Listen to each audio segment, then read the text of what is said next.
What's up, YouTube? Thanks for joining the video.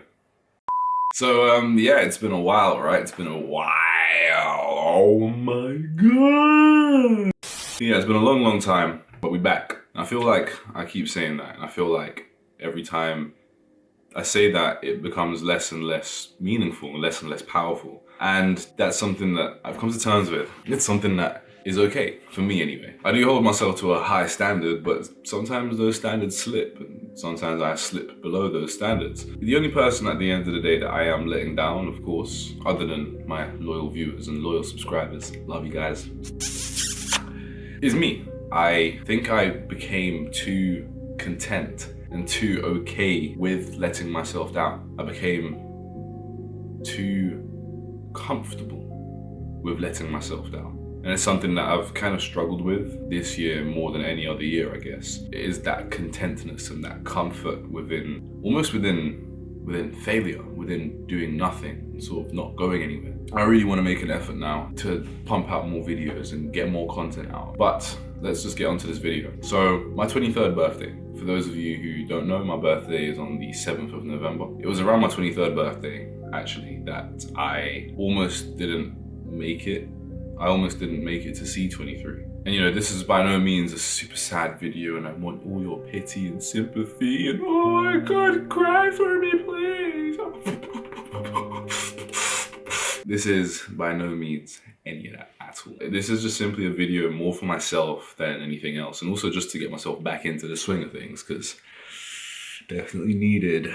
But yeah, I almost didn't see my 23rd birthday. It was coming up to that time, and I've never felt happy with my birthday. I always feel like it's another year of getting older and growing wiser, and not really growing wiser, but everyone tells you you're growing wiser because you're going through things and you're being put through things, because life just carries on and puts you through so many things, and you carry on going through things. But really and truly, you never actually learn the point of life. You never really find out what you're supposed to do, and you're just sort of on this weird journey where you're constantly figuring out what it is that you're supposed to be doing and what it actually means to be an adult. But I digress. I've never felt happy coming up to my 23rd birthday because of all those things. I always feel like I'm aging and I'm not really going anywhere. I'm not really doing anything with my life. I'm kind of stagnant, you know? You're meant to be moving across, but I'd stopped, and I've seen people carry on moving and progressing, and I'm still here at this point. And I just feel like I've been stuck at this point for now, I don't know, the better part of, I guess, a couple of years. I couldn't count them. I was just going through a lot of stuff, a lot of depression. I don't want to call it depression because I feel like that takes away from actual depression, but maybe it was depression. And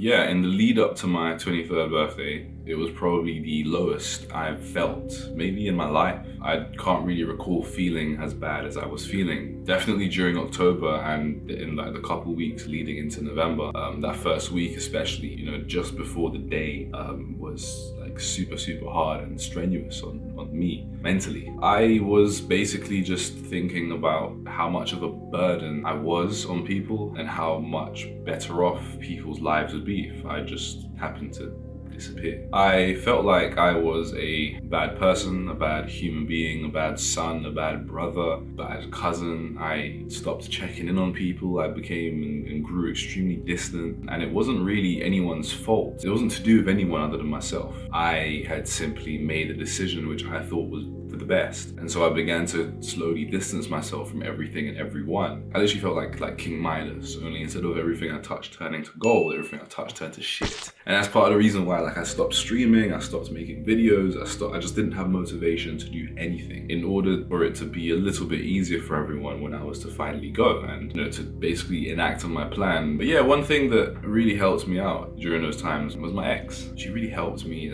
open up. And that's something that I've struggled with my whole life. My whole life I've sort of dealt with things by kind of just sweeping them under the carpet. But that carpet has been building up with all that dust, and I'm just sort of really trying to pack it in and keep it down. And I guess it did kind of just spill out a little bit coming up to my 23rd. And she really helped me, instead of trying to keep that dust down, she helped me open the carpet and air some of that dust out. And I've struggled with mental health for a long time. I had periods of time when I wanted to take my own life when I was 15, 17, 17, 18, and now 22, going into my 23rd. And I remember watching Benedict Cumberbatch's Sherlock Holmes. And yeah, whoever wrote the script of Sherlock Holmes season 4, I think it's episode 2. Your life is not your own. Keep your hands off it. Your life is not your own. And that really resonated with me because it's the truth. And you might think, what do you mean it's the truth? Of course your life is your own. You own your life. This is about you. But it's not, because if you were to take your own life, if you die,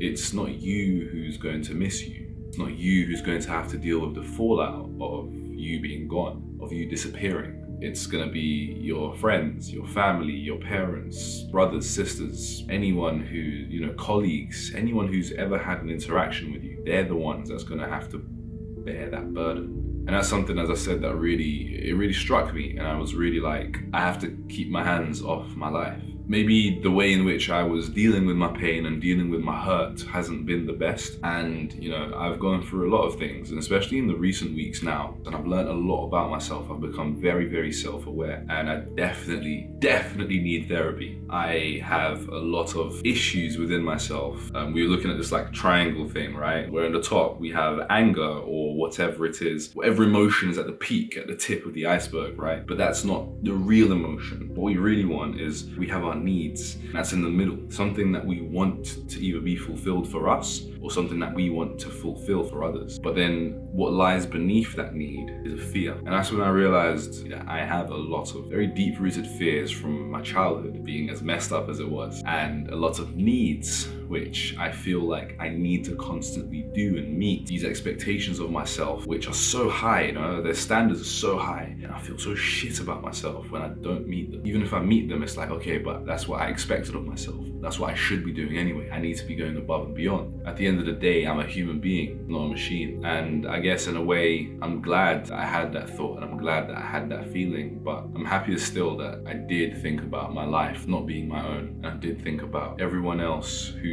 loves and cares for me, even though I think I may be a burden and a nuisance and a bad son and a bad brother, a bad boyfriend, a bad whatever it is. And yeah, I guess that's kind of the whole point of the video. As I said, it's not really for anyone else. It's kind of for myself. It's kind of like it's like a journal entry, but in video form. Yeah, I mean, I hope that anyone else who is going through something similar or feeling a similar kind of way, you think about those things. You know, think about the fact that if you do take your own life, it's not you who's gonna miss it. It's not you who's gonna be dealing with the fallout. Your death happens to everyone else, and I know that got super deep, right? But it's the truth, and that's what I'm gonna leave you with. Your life is not your own.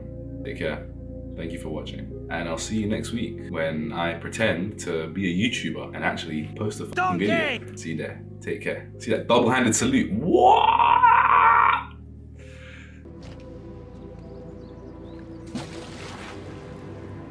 Taking your own life. Interesting expression. Taking it from who? But once it's over, it's not you who'll miss it. Your own death. It's something that happens to everybody else. Your life is not your own. Keep your hands off it.